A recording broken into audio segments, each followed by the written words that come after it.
Hi, I'm Dani. And I'm Si. Welcome to Business in the Brew, a podcast dedicated to all things business with the occasional cuppa. We take a business story, theory, or something we just want to chat about and give it a dusting of our own special personality and sense of humour, combined with our experience and knowledge. We're both business graduates and have run our own businesses for many years. We can't wait for you to listen. Hello there. Hello. How many different ways can I say hello? Bonjour. I know. Hello. You don't want it to be predictable, do you? I do not know. Right, okay, we have a story today about Equitable Life. I do not Do you know remember who- that? No, I don't, because I'm... You don't remember the tagline, "It's an Equitable Life, Henry"? No, when was this? Oh, my goodness. We're actually going back to the 90s.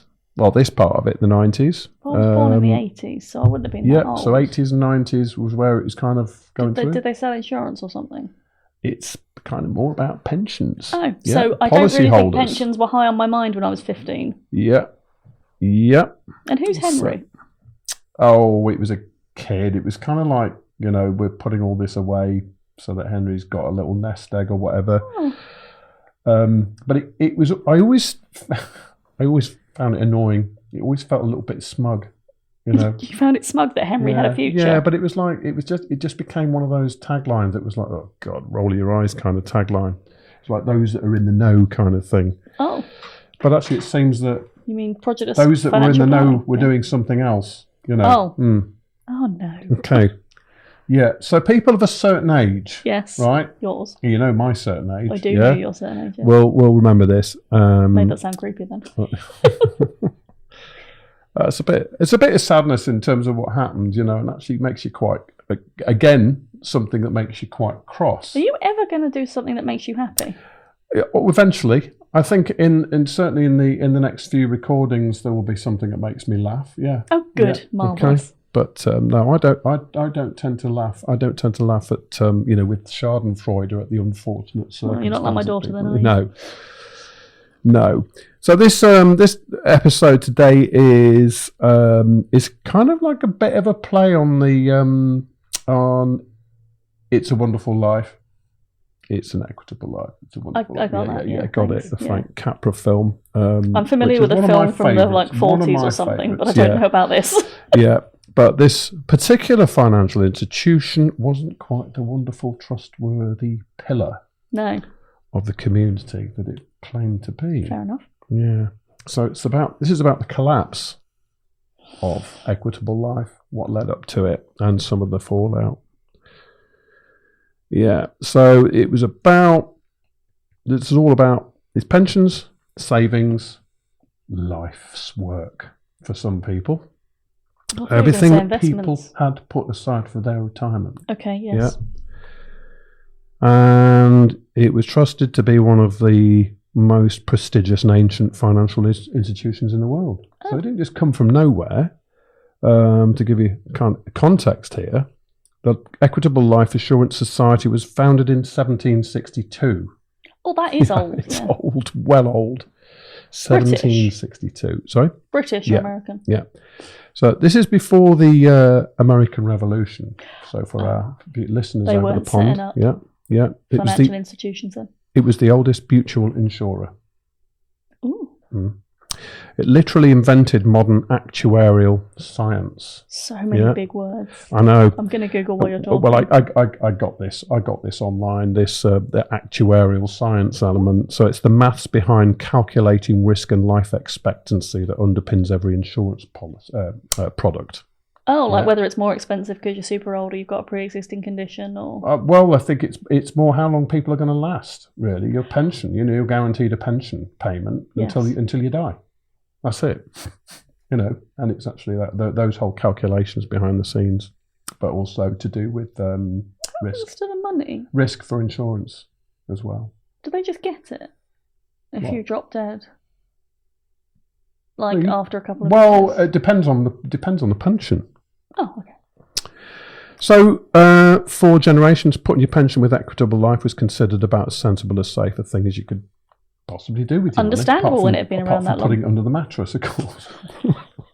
No high interest rates under there. So I hear you saying, so what went wrong, Si? Oh, hang on. What went wrong, Si? Well, this was very quietly, insidiously creeping in, catastrophically everything. Okay. Yeah. I'm going to fast forward from the 17th century through to the 1980s. That's quite a fast forward. It is. I'm going to skip out all that stuff because actually nothing really happened. They were just busy being equitable. Yeah, you're busy being excellent, I think. Equitable Life have been selling what were called guaranteed annuity rate policies, GARs, since the 50s and 60s. And these were basically pension policies that guaranteed you a minimum income when you retired. Yeah, regardless of what the market was doing. And at the time, interest rates were high and life expectancy was lower. So it seemed a reasonable promise to make. Yeah? Fair enough, yeah. But then the rates fell, people started living longer, and Equitable Life suddenly found itself sitting on a mountain of promises it couldn't actually afford to keep. Yeah, because having to keep paying out when people are living 10, 20 years longer. Or projecting that you're going to be doing this as well. Yeah. So it's not just those that were taking it, it was those that were actually putting their money in as well. Yeah. Here are the projections. So, what did they do you think? Do you think they told anyone? Decided to stop selling GARs. Yeah. Mm-hmm. And did something sensible, like write a nice letter saying the economy is changing and therefore we're going to stop doing this. Yeah, yeah. That would be a sensible thing to do. They could have written this out. Changing their product. Yeah, yeah. So what they didn't do was tell anyone. Oh. Instead, they kept selling policies. They kept taking in new members' money. Is that like a Ponzi scheme? Well, it's interesting you've drawn that. Because you once told me about those. Bringing... on the Ponzi episode, yeah. Yes, funny that, yeah. That's right. Adding new members' money. Yeah, it kept paying out bonuses and returns not funded by investment returns, but by the contributions of new policymakers coming in. People who were having their pensions now were being paid by people contributing. No, this is people who were getting their. Oh. I think it was less about. The pension payments. Because this is about bonuses and returns, right. And not about the pension payments here. I don't fully understand, really, because I'm no financial expert, but what I'm reporting on is the story. I've picked this out from a number of different sources, and I remember it literally passing me by. I think I heard about it, but revisiting it, they're literally spending money they don't have. Yeah, it's pretty complex, but. So new policymakers coming in were basically paying the bonuses and returns. Which is funny because a bonus is supposed to be payable when you've made a profit. Correct. Like a bonus is a reward for doing well. Correct. From the You're not supposed to rob from Peter to pay Paul. Yeah. In Parliament, because that's how far it got, this was described bluntly as being run like a Ponzi scheme. Oh, I got it right. So you preempted that brilliantly. Yeah. New money paying for old obligations while the hole underneath kept growing. House of Cards. Yep. So it went on through the 80s and into the 90s.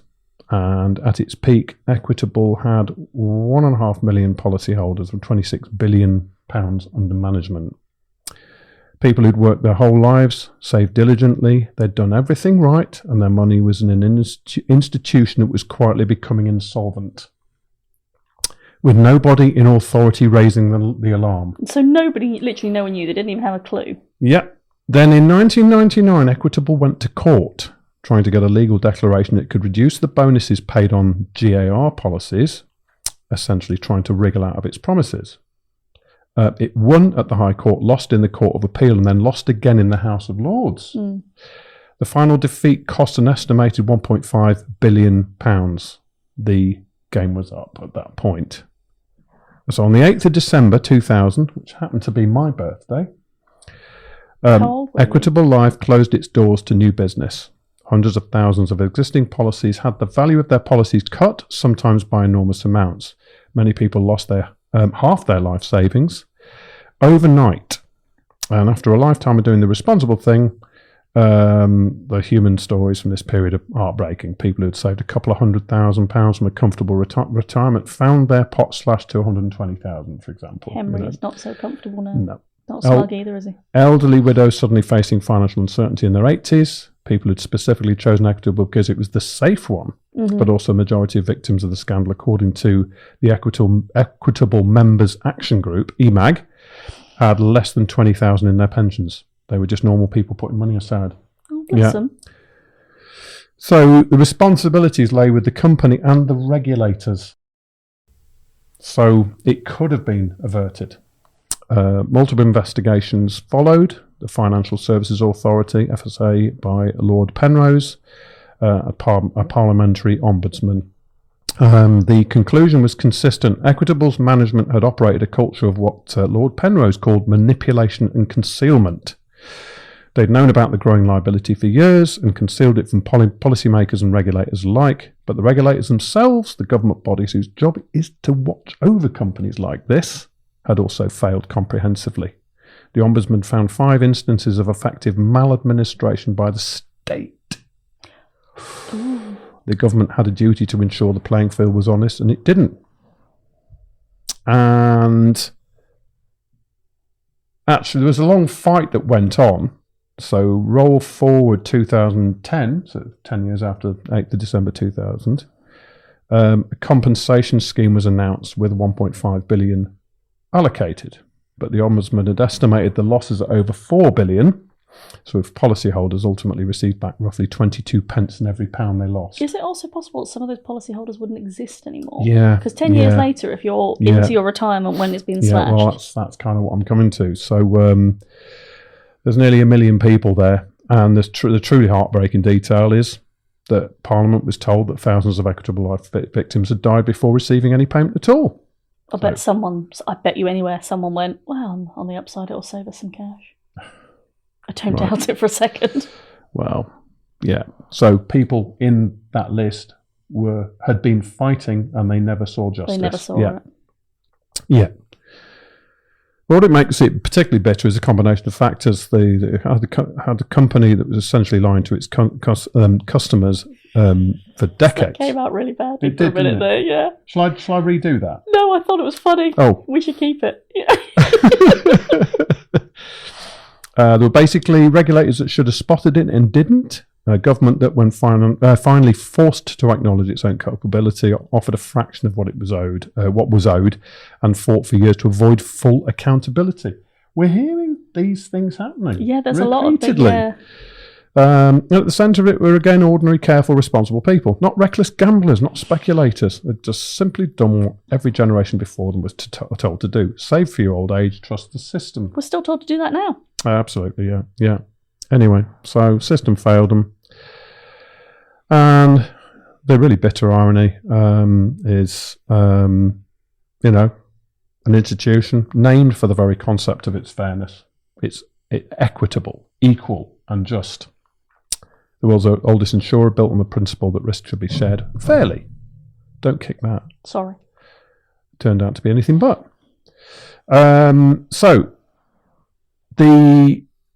There's a comfort, if you like. Campaigners that fought for equitable lives of victims, EMAG, many of these people, pensioners themselves, writing letters, attending parliamentary hearings, refusing to let it drop. That's the thing you have to do. Refuse to let it drop. Keep going. They kept going for over a decade against a government that didn't want to pay, through a financial crisis that gave everyone a convenient excuse to delay. Financial crisis happened 2 years before, 2008. In 2008, past the deaths of thousands of their members who never saw justice, and they got something. They didn't get enough. It's never enough, but something. And it all depended on who you were, you know, and how much. How much noise you made. So I can't really go into any of those, but So the Equitable Members Action Group really named a bunch of retired people with lever arch files, taking on the Treasury and making them blink. I love that. Love it. Absolutely brilliant. That is, there's comfort to that. That reminds me of the post office thing. Yes, exactly, which we are probably going to have to cover perhaps in our next session, because that is infuriating. We'll ask our lovely producer to write that down so we don't forget. Thank you very much, Dawn. So I guess there is a lesson to this. Obviously, you've got to trust the institutions as best you can, because otherwise you won't really ever get anywhere. And you can't keep it under your mattress. Yeah, that's right. You can't. There's no interest, not there's interest in the banks these days, but it's not sensible. Mm-hmm. Do you have a pension? Yeah. Oh, good. Yeah. That's very sensible of you. The lesson? Yes. Dogged, unheroic, thoroughly unglamorous persistence can achieve something. Do you know what? That's so unthinkable. Annoying. I'm so unpersistent. I give up really easily. Yes. And I've got zero patience. So you just got to keep going, Dani. Oh. This is like when I start a hobby and I'm no good within the first 30 seconds and I'm like, this one isn't for me. You saw that thing I crocheted? Yeah. No, I didn't crochet. My Makram made it and it was supposed to be a ghost, but it looked like an octopus.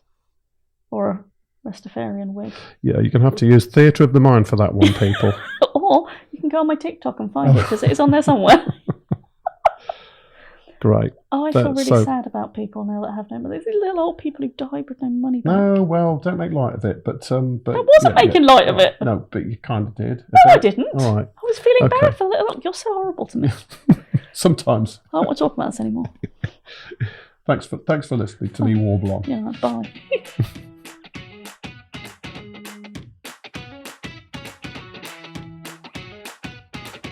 Thanks for supporting us by downloading and listening to this episode. And a massive thank you also to Dolly, Emily, Nat and Lewis and the BTD Studios for all your expertise in bringing our podcasting dream to reality. We'd love it if you commented on this episode, as we'd really like to know what you think and what you might like us to cover in future episodes. And we'll see you on the next one.